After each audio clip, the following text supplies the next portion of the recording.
DJ. Hey, Bubba. Do you want to do the intro for us? Do you want to do the intro? Mommy and Daddy are back again. Welcome back to a really fun podcast with a special guest who you guys have been waiting for.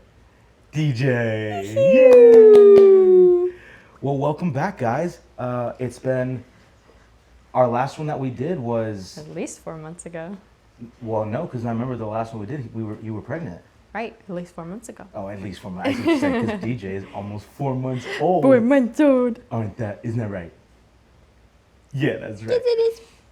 Okay, well, we were talking before and we were like, what do we want this one to be? Because again, a really fun podcast is everything. Yeah. We've had a guest on where we talked about their life. We've talked about our life. We've talked about fun questions. We've talked about this and that and the other. But today, we're going to talk about the first 4 months of parenting. Yep. And everything you need to know and how we've mastered it all. Because we are now professionals. Professionals, yes. I know there's people out there that have been doing it for years and years and years, but really 4 months, like... Nothing can compare to 4 months, No, really. nothing can compare to 4 months. So I'll honestly toss it to you to start because Mom is a big deal in the first 4 months. Mom is fun in the first 4 months. I feel like my level of being needed has gone up tremendously. As we speak. As we speak, I need to be needed. Yeah. And it's been so fun. It's so fun to watch him grow and to learn new things and be the person that is teaching him these things. And man, it's just a huge blessing. To sum up like the whole thing. It doesn't stop. It doesn't stop. It's always, and he loves cuddles and we love talking to him, making him smile, and it's just the best. It's the best life. Let's start from the beginning. Yeah. Let's start from DJ was born on what day? May 8th. May 8th. For whatever reason, May 9th just would, at least for me, for the first month, that would be what flew out of what flowed out of me. I think for me, it was even his due date, May 4th. Yeah. Like they would ask me for his birthday and I was like, I don't know. I don't know his birthday. Yeah. But I think that was also like pregnancy brain / lack of sleep / you, like you were saying, there's a date set in your mind of when his birthday is going to be, either your due date or your induction date. And he was born on neither of those days. And so it was just so crazy. It just totally threw us off. You know what? That's why May 9th is, because that was his induction day. Yeah. That's right. That's right. Yep. So as soon as May 4th had passed, we were like, okay. May 9th. May 9th it is. Yeah. So your water broke overnight, and then the next morning you were like, I'm pretty sure my water broke. Yeah. Either I peed my pants, which I haven't done since at least my senior year of high school, and never in my life. Or my water broke, and so let me call, and you explained everything that you were experiencing, feeling, all that. Also, just want to let you know we are in our garage because Rach just finished a workout. And so we were like, let's just set up in here. So there's a lot of construction going on outside. So if it's loud, sorry. You call them on the phone and you're just expressing, and they're like, yeah, it sounds like your water broke. Let's bring you on in. And this was Thursday. This was on Thursday morning. Thursday morning. Yes. And so we go in, they test, and they're like, yep, your water broke. Let's get this thing going. But you hadn't started. Stuck. I got him. He's getting tired. Yeah. He's getting tired. But you hadn't started contractions, and so they put you on Pitocin, started those up, and then just long story short, 9/16, the next morning, on Friday morning is when he was born. It was a smooth, perfect. At least from my experience or from my perspective, it was a smooth birth. If this says anything, as soon as he came out, I said, I want to do that again. So if that gives you any insight into how great it was perfect. Yeah. It was great. Giving birth was a dream, honestly, which sounds so stupid, but it's so true of your body's just, it does it. It just knows what to do. Like the Lord created a woman's body to literally birth a child and for your body to just do it. Yeah. Just now there it did say there were going to be child pains, and so and trust me, there was a lot of pains, but there is this sense of my body did what it was created to do. Yeah. And so that was birth, and then we got out of the hospital the next morning, Saturday morning at 12:30. Yeah. But then like real life hit because you're in there and they're helping out with a ton. You know, I don't like helping change diapers, took them letting to the you get a nursery. little nap in. Yeah. And so, for sure. But then you come home and you're like, oh my goodness, it's on me. We literally have to keep this child alive. We have to keep this child alive. Yeah, and we have no idea what we're doing because this is our first time. Yeah. So, and there were a little bit of complications early on that, For sure. you know, you wanted to breastfeed, and quickly we found out like he was allergic to like everything. Yeah. So then there was a trying time of like, well, how do I respond? And so the doctor told you, well, you can do X, Y, and Z, and it's going to be extremely hard. And you did it for a few days, and you're like, I feel like now I'm dying. For sure. And so It's walk us through that, because it wasn't necessarily like practically that wasn't hard. Right. Mentally, way harder. emotionally, that's hard. And these are things that a lot of people don't like. It's hard to find yourself into this conversation just like randomly, because also too, like, you know, you want to be real authentic with people, but also people experiencing it for the first time, or if it doesn't really affect them, these certain kind of conversations don't really make sense. Totally. Also, again, you don't want to be a Debbie Downer for people, but emotionally and mentally, this took a toll on you. For sure. I feel like going into being a mom for the first time, I so badly wanted to breastfeed. I told everybody that. I'm so excited to breastfeed. I can't wait. It's going to be like just the most amazing thing. Like I dreamed of being a mom my entire life. So that was just one of the things that I was looking forward to. And we did it at first, and the latch, which is when the baby comes on, it wasn't great. So I was in pain, but everybody says that's super normal. And so I was like, you know what? I don't care what, like, let's push through, let's do it, you know, we'll get it going. And when they told me I couldn't anymore, it was almost like a defeating feeling, like what I did wasn't good enough for him, and I wish that I could change that or fix that about myself, but I can't because like he literally can't handle it, you know? Yeah. And so... And he wasn't growing. He wasn't growing. And the tough thing is it's like when we are in that position, we don't, like, you can look up like how much are they supposed to be gaining and all these things, and you know, we did feel like we were following certain protocol of like, well, he does seem tired after feeds, but maybe that's just because he was exerting so much energy. And he was so little. But literally we look back at photos he was so small. Like concerningly small. Yeah. And I guess we just never saw it. We were in just the bliss of, oh, he's so tiny and cute. And then, I think looking back now, I'm like, wow, thank you, Jesus, for allowing us to find this allergy, because he really wasn't growing. Yeah. And I think that was ultimately what made it easier for me. It was, we can't do this. It's not that I am choosing not to. Yeah. It was someone told you, hey, your child needs this. Sometimes in life it's easier to be told a decision rather than making it yourself. For I think that we can all Oh identify with that, of like, just somebody else make the decision for me. Yeah. And that's not always the case. Like, there are times where we do have to make certain decisions, and especially even for the dads that are and men that are leading their families, like, you got to make certain decisions that may be hard. But this one was made for us, and it was for his benefit. Also, he's getting relaxed. No, it's all good, but the mic, it may be hitting the mic a little bit, but just want to make sure that people can hear what you have to say, because you have a lot of good things to say. Thank you. 100%. And so, anyways, I may clip it. So yeah, I'll keep talking while you're trying to clip. Okay. And so that was a decision that was made for us. And if we're bringing you guys into full transparency, I had to ask for a lot of forgiveness at one point with Rach, because, you know, as a guy, you don't know these certain things of like the desires that as a mom you want to breastfeed, and like how it brings you closer.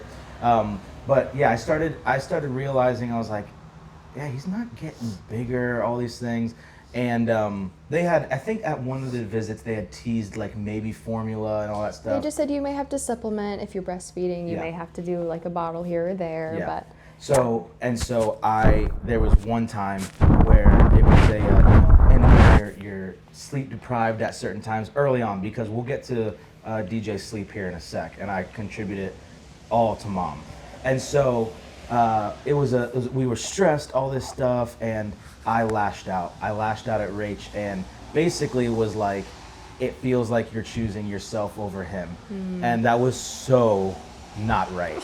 And so in the moment, like when it came out, I felt it, but I was even still too stubborn in the moment to like, because there was a little bit of legitimacy that I felt in that, because in my frustration, it was all for him.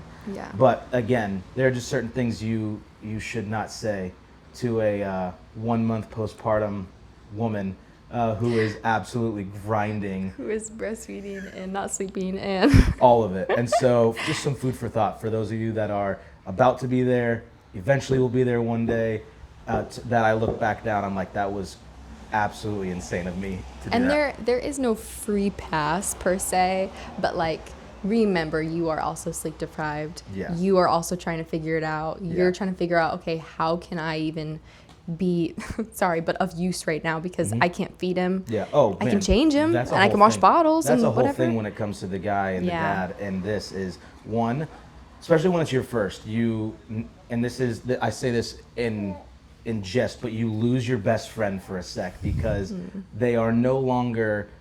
It's no longer the same, and that's completely fine. It's actually amazing, because this is a part of marriage as well, is to reproduce a godly heritage. For sure. And so this is amazing. But that relationship, which we mourned, you mourned before he got here, and I mourned after. Yeah. That this relationship is never going to be like it was without kids. Yeah. And even but before he even got here, like, I feel like we couldn't have even fathomed it then. Like, I still mourned it before, but I still didn't know to the extent of like what this was even going to look like, you know? So you, there's that. And again, as the guy, so you basically, again, like, you low-key lose your best friend for the best reason. Again, don't hear me wrong. And then you feel like, what can I contribute to this? And so, but you said that perfect, of like, man, the amount of bottles that I washed. Yeah. That, I mean, I feel like that's still a big thing that I do, For is sure. washing bottles. But washing bottles and making sure the house is somewhat clean and organized. Yeah. Making sure you're fed. Like, Which all of these of things. those things, vital. Yeah. Like, truly looking around and being able to see the house put together was like, oh, thank you, Lord. Or like, Thank you, Daniel. Thank you, Daniel. Thank you, Lord, for Daniel. There you go. And then also, eating, like, I didn't think about myself eating ever. No. So that was huge for me. Or even just taking the baby, hey, go to the bathroom. You know, like, it's just the little things that just slip your mind that you were able to pick up and say, Rachel, let me do this for you. Let me do this for you. I know I can't feed him. I know I can't do this, but you, like, let me do this, you know? And then even then when he did go 2 bottles, there was still this, like, as a mom, you're like, I want to feed, like, I want to feed For sure, him. because and don't you're get me gonna wrong, miss it. anytime Rich is like, I'll feed him, I'm like, incredible. I'll throw away diapers. I'll take out the trash. Because just in those first early, because he's about to be 4 months, but in honestly the first month and a half, maybe 2 months, as a guy, like, you really sometimes feel useless. And that's just that, like, I think every guy that has especially with their first, maybe experienced that, but that you can be useful, and you are useful. You are very useful. Again, specifically for your wife. And so the amount of times that I told people, like, I could not have done this by myself. Like, I know you guys may have felt useless, but, like, I could not have done any of this by myself. And I tell everybody, I truly, like, I give so much credit to, like, single moms and single parents who are doing it by themselves, because I cannot even imagine without you, without a village, without, you know. Yeah, so many things. Like, so many things. Like, literally, I think we had our first 2.5, maybe 3 weeks of food covered. Yeah, praise God. People cooking for us, sending us cards, everything. So that's a plug. Have a village, and Seriously. you'll hear it straight from us. Like, the village is your church. Yeah. Like, that's who it was for us. Yeah. Because there is this sacrificial love where just, you know, if it's, and you can find it outside. I'm sure you can find really good friends outside of church, but I'm just like, well, for us, I'm like, why would we? Like, that's our people. And what's cool about specifically our church, but the hope for what a healthy church looks like, is generations as well. And so there was a lot of people that brought things to us that gave us, like, gift cards, but then also, like, with with respect, like gave us some tidbits of knowledge and stuff like that. Yes. Because there are some things where you're like, you know, everybody has a way to do everything. And so it's like, and also every baby is so different. Yeah. So we were figuring things out, and I don't really think that there was ever a time where anybody was overbearing on, everyone did their amazing knowledge that they had. Yeah. But you take it all with a grain of salt, and you're like, hey, I love that, I love that. So anyways, those are the first few weeks and maybe month and a half. But then one thing that we brag about him all the time is his sleep. Oh yeah. Now here's the thing. This is full on descriptive of our experience because I get it. Like I've heard from parents like horror 100%. stories. That they've done the exact same thing or they're doing something even better than what we did and their baby is just struggling. Yeah. And that is okay. Yeah. Your baby has no idea what night and day is. They have no idea about sleep. Because that was the thing. That was the thing that we talked about. We were like, man, I'm glad he was born in the morning. Yeah. Like he knew what morning was. Like I feel like that helped. Yeah. I do feel like it helped. But I will say, from day one, not when he was starting to sleep through the night. From day one, when evening hit, you were like, hey, I have this. This is what I want to do. Yep. Join me with it because this is what we're doing. And you will be a part of it. And you will be a part of it. So thank you for joining. Yeah. But when evening started to hit, lights got lowered, volume on TV got, and again, this is at our house. Like we're not going to be over at other people's houses, maybe my parents and Ashley and Charles, but we're not going to be like, hey guys, do you mind? We're trying a routine. Do you mind turning your stuff down for us? No, but in our house, the volume of the TV came down, the lights dimmed, hardcore, and it was that. We started talking kind of a little more of the monotone, a little bit quieter. There was no loud conversations happening. Yep. Yeah. So we started doing that, and then the bottle, PJs, bottle. Even from the beginning, it was PJs breastfed, swaddle them up, sound machine only at night, and then put him in that bassinet and see how it goes. And if he woke up in 45 minutes, he did, but he was getting the routine of this is what nighttime looks like. Do you remember the first night he slept all the way through the night? Yes. I think it was in New York. It was in New York. And it was so funny because pull this up. He had gotten down to one feed, and it was at like 4 o'clock. Yeah. And so he had slept we put him down at 10 o'clock probably. 10 o'clock early. He would sleep from 10 to 4. And then, at that time, I remember what it was.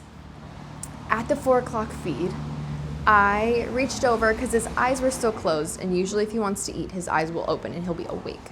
And his eyes were still closed. And I was like, let me just try and put in a passy.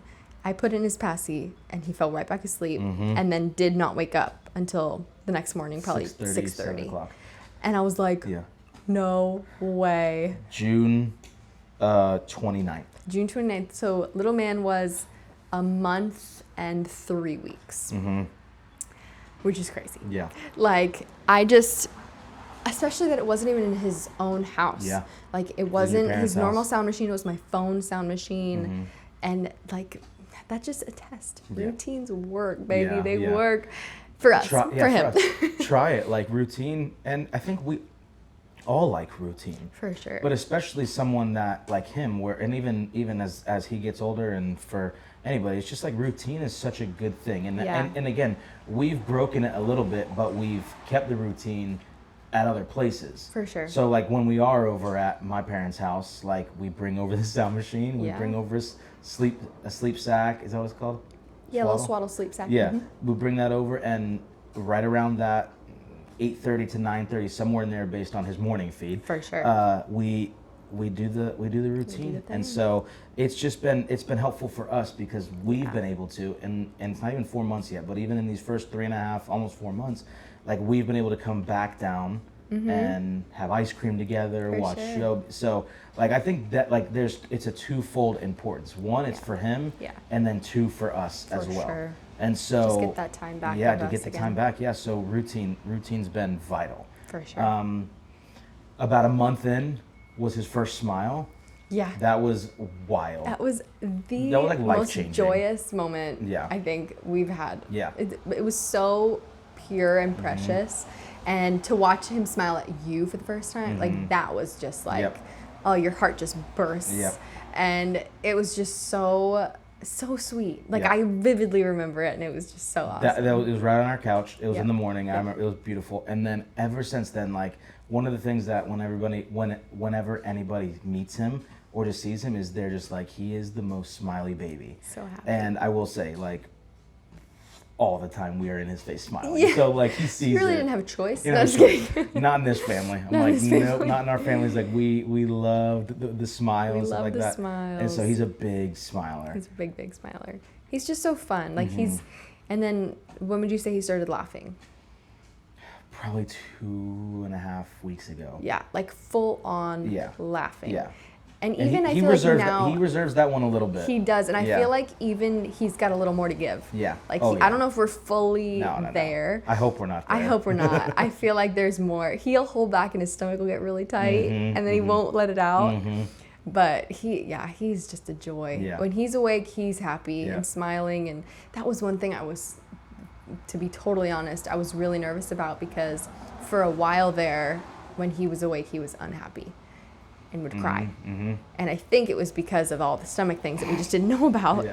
But I was like, I can't, like, I don't want him to be sleeping all the time. Like, that's not fun. Right. But I want him to be happy and awake, you know? So it was tough, because I just would want him to go back to sleep. And I was just wishing he would go back to sleep. And that's awful, but that's just transparent. that was the reality just the of season time. I was in. Yeah.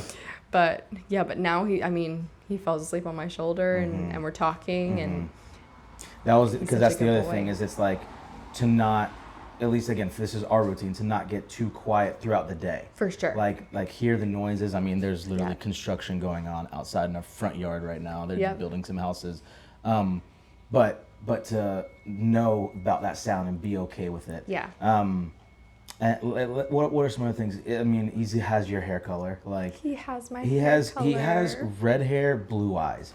I have almost black hair, almost black eyes, dark brown eyes.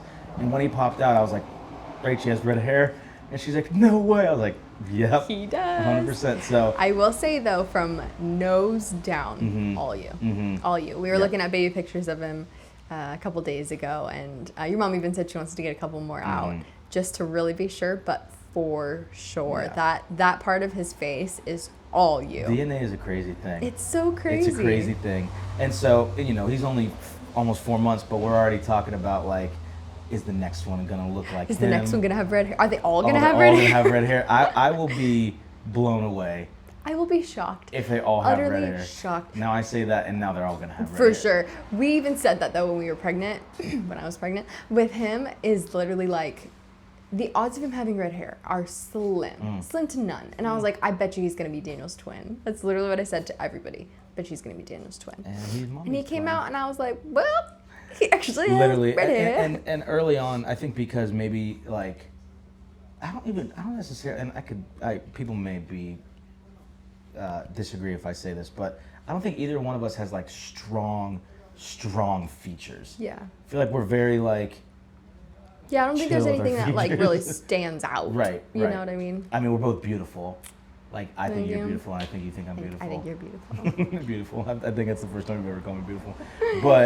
But yeah. So they're very mixed on, like, again, when somebody in the relationship has like strong features, I feel like those run strong For sure. with the genes. So. For sure. And you probably could pick it out easier too. Like right now we're like, I don't know who he looks like because blah, blah, blah. But when you look at pictures of yourself, you're like, oh wow. There it is. Like there it is. It's me.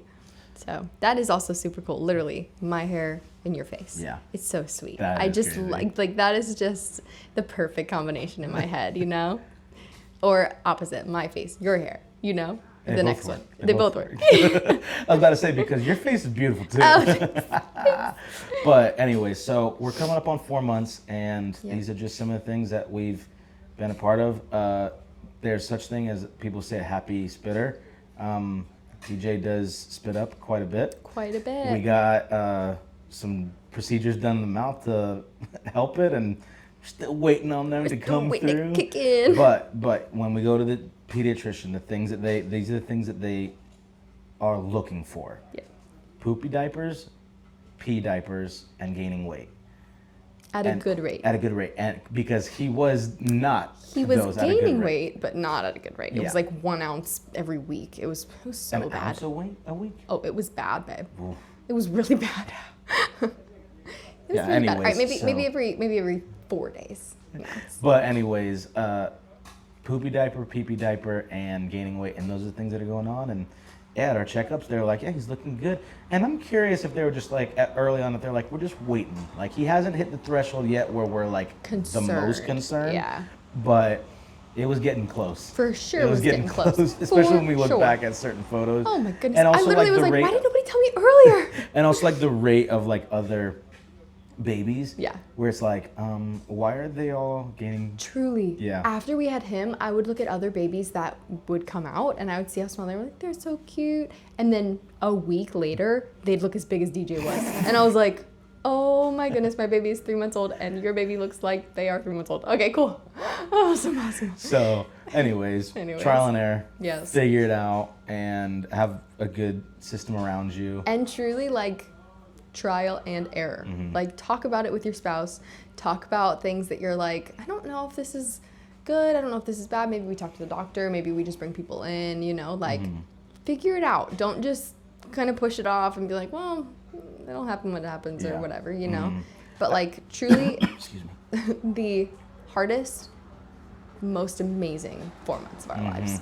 Oh yeah. Like, by Yeah. far. Yeah, and now it's like I think anything in life, like when you start something, it's hard, and then it becomes a part of your routine, and it's like 100%. this is like you worked out this morning, and it's like you've been working out for weeks now, consistently, and after you finish your workout, you're like, "Oh, that was hard." Yeah. But it's like, but I don't really I'm not thinking twice about it. Like sure. it's part of my routine. What you do. And actually, like this hard thing is actually helping me. For sure. And so same thing with us. Like I'll speak for the both of us, has made us better. 100%. Especially if you respond well. Yeah. And even if you respond bad and still learn from it. You're learning. But yeah, it's become part of the routine. And again, by no means is life like easy. Not at all. But it's the best it's kind the of hard. best. Yeah. Like, yeah. truly. It's so crazy because you're right. Like, I can't even imagine life without him now.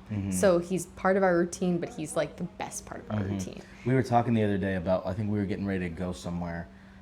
We were going to dinner for Ashley's birthday, and we were late, which I don't pride myself in. Like, I like to be on time. And I am late everywhere. But I felt this one of like, oh man, we hung out at their house a little too long, where we had to come back. We both had to clean up and had to get him and all these things, and you're just like, oh man, that is like one of the, when someone says like, what's one of the biggest differences? It's like, well, one, just it's your time's not your own anymore. For sure. But two is like preparation to leave the house. You can't just get up and go. You don't just get up and go. Yeah. You don't just get up and go. For sure. And so there are things you can do to prep the night before to get up and go. Which we try when we know we have to get up in the morning. Yeah. We try really Saturday hard, pack nights, the getting diaper ready for bag. church on Sunday. Yeah. We try to do a really sure. good job for that. But it's hard. Yeah, it is. You have to think ahead. Yeah. And that is not my strong suit. No. Time management, also not my strong suit. But they force you to learn. They force you to because learn. because here's the thing is that like if you're consistently late, not you, but just in general, you may find yourself here. I don't know. But if you're consistently late, it may not be them, it may be you. Yeah. Because you could blame it on them. Yeah. Which is mean. Which is mean, but I also, there have been times where I said, oh, it's just DJ, he was crying. Yeah. Like, well, get him in the car. So like literally, like if you're consistently 15 minutes late to everything, that's actually like not necessarily like it's bad, but you can learn from it. It's like, hey, if I just started 15 minutes earlier. That's it. 15 minutes earlier. I'm there. You're there. Mm-hmm. So. Yeah, I would so agree with that. And I feel like I've definitely gotten better. Like thinking about leaving the house without him now, like I would be early to everything because you prep so much with him, But now, leaving the house. Like how long am I going to be out? Yeah. How many bottles do I need to pack? He feeds every 3 hours. Yeah. And if I need to bring diapers for the normal changes, but then if he blows out 4 times, you know? It's like, it's like when you go on vacation. Yes, I equate it to when you go on vacation and you have to bring enough underwear, you know? Yeah, it's like you have and a 3-day vacation. Well, I think I'm going to poop my underwear. pants 3 times, so I'm going to bring 3 or 4 extra underwear, you know? Like, will it happen? Probably not. But just the odds of it happening, you have to beware. Just in case. 2 extra outfits, you know? It's like, it's a whole thing. But it's so funny because I would so rather be prepared than underprepared. Yeah. For every time. No doubt. Well, that's the first 4 months of our life. Not of our life, of his life. And it's been the best 4 months ever. It's been the best. It's been challenging. It's been rewarding. And then, you look at him and you're like, God, this is one of the biggest blessings. Can't even believe he's ours. And now it's our responsibility to raise him right. In the way of the Lord. In the way of the Lord. And if we do that, he will not depart. And then one of my favorite verses is in 1 John, and now having him, it hits a lot different. But when John was speaking, like one of the greatest rewards or treasures or experiences that he had was seeing his kids walk in the ways of the Lord, and he got to experience a lot. Yeah. And if that's amongst the top of the things that the joys that bring him. The joys that are brought to him, like seeing his kids walk in the ways of the Lord. So it's like, man, there's a lot of things that I could experience in life, that we could experience in life, but the hope and the prayers, that the best thing that I could ever experience is seeing him and future ones to come walk in the ways of the Lord. And so that's the most important thing. Keeping him alive, absolutely. For sure. Like feeding him. Routines, absolutely. Yeah. But even starting now, and this is just a plug for all families, not even just ones with newborns, but is a phrase that has been brought to us recently, is family worship, and just worshiping as a family, reading the Bible together, praying together, singing together, and then DJ seeing that. Yeah. Because there are a lot of things in life that are, you use this phrase, caught, not taught. There are things that we're going to teach him for sure. For sure. But he's going to catch things by the way that. he sees them. Yeah. And so what example are we setting for him? And then one last little phrase because I feel like I'm on a rip of You're phrases on a roll. right now. Keep it going. Is that the things that are not important to us now in his life are going to be non-existent in his life. For sure. Now, is that 100% the case? No, because we even have students that we know that they didn't grow up in a Christian home, and now they come to church, and now they're following Jesus. So it's not 100%. Right. But it's a high percentage. If you want it to be important in your kid's life, make it important in your life. Well, if you want it to be, nice bug. Yeah. If you want it to be important in their life, it has to be even more important. Mandatory in your life. For sure.